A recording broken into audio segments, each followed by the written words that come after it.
The reason this is important is if, say, you've got a desk job where you drive a lot or you binge watch Netflix or whatever it might be, it's quite feasible that we've sat in a computer, like T-Rex position for a large portion of the day.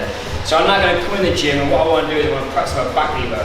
So I've got to go from this pretty horrible posture position to something like here. Right? And the shoulder just isn't prepped for that kind of transitions, these extreme positions. It's not about getting there, it's about them putting a huge amount of force down that shape. Feet flat up against the wall, and then we're just going to try and go through. What you have to do is not allow the rib cage to tip up. Right? So imagine you've got bowls of water, one of the ribs, one of the hips, we're not allowed to spill water out of those bowls, so keep those locked in. I just want to see how tall you can get. So if it's keeping some tension here, it's not, I can't just throw toe open up.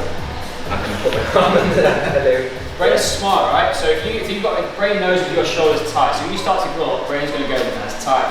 But he goes, what Tim wants me to do is he wants to take my arms overhead. No worries. We're just going to go like that. Actually, our shoulder hasn't changed. All I've done is compensate further down the chain. So that's your first one. See what you like, see how much range you've got, and the other one I want you to go in is here. Straight lines is going to be most effective for producing force. Yeah. If I'm in my back lever and I'm arched like this, it's going to be hard for me to create tension. I'm not going to be able to hold those positions.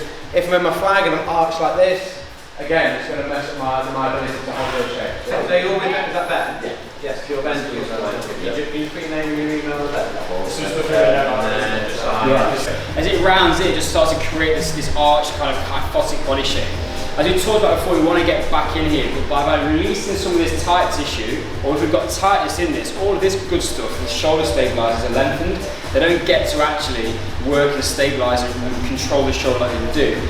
This tightness, the brain shuts down a load of activity to this back musculature. So by loosening off these guys which are causing the postural problem, we then open up and we have an opportunity to then train this stuff. We can't activate this until we've taken the tension out, all right? So this is about posture. It's not just about flexibility, it's about resetting the brain's ability to be able to control joint posture or joint position, the mechanics of the shoulder itself. So we want the joint in the best position possible it's to produce maximal force, because we can't hold a flag like half-assed pushing forward. It's got to be everything we've got. So we've got to put the body in a position where it can apply maximum force. Face out the floor, you can do it against the wall, but the ball goes underneath. We're going to drop our shoulder behind the back. Now if you guys can see it, what I want to do from that position is then pull that shoulder back into a good position. So I don't want to be kind of rolling through with this arch or this internally rotated shoulder here. It's important when he takes that arm behind the back, I'm not ramming that shoulder forward, because then I'm just putting myself back into that tight position. He's actually pulling that shoulder back, actively using, so we're actually using a bit of muscle activation at the back of the shoulder to put that shoulder in a better position. We just prove to ourselves that when it's forward, we can't get our hand above our head. Then you need to find 3 out of 30. We're going to start to finally get compensations in the upper traps, the lats and the pecs start to try to do the job of stability, when actually what we want them to do is focus on the strength side of things. So we've now loosened the tension off on the front side, we can now start to strengthen here. We're going to get some temperature increase as well. So all Jacko is going to do is going to squeeze through his backside. We want to start to create this tension. This is one of the things that's different in calisthenics, is we've got to start to think about total body control. So making sure the backside switched on. Midsection's on as well, so he's tight and he's maintaining the strength, and he's going to try and lift his hands up into a wide position, squeezing a pound core between his shoulder blades. We're going to hold there, he then goes to a T shape. He's then going to go into a W. In this position, this is hard for a lot of us because we're trying to make external rotation. So your job here is to try and get elbow down, wrist up.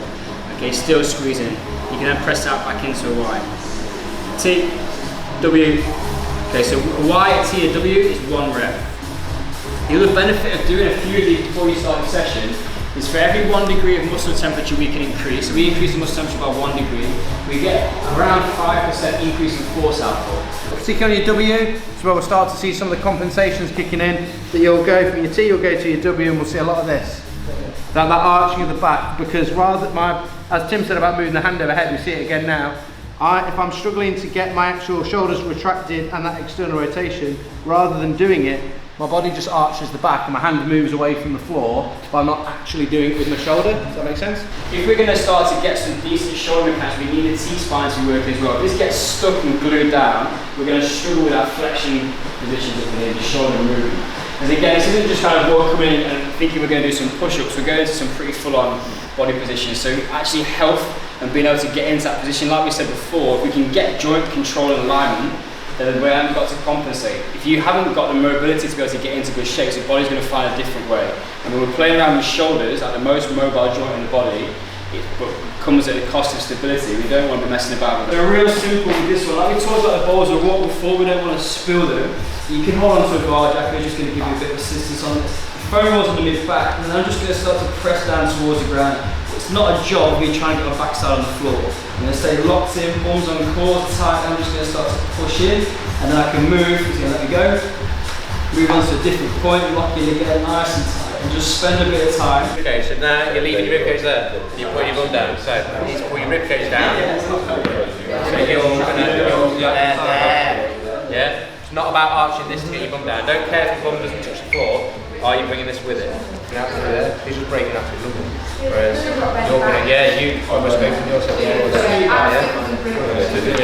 Yeah, you're feeling it across both of your shoulders, and you're pivoting where this is on your T-spot.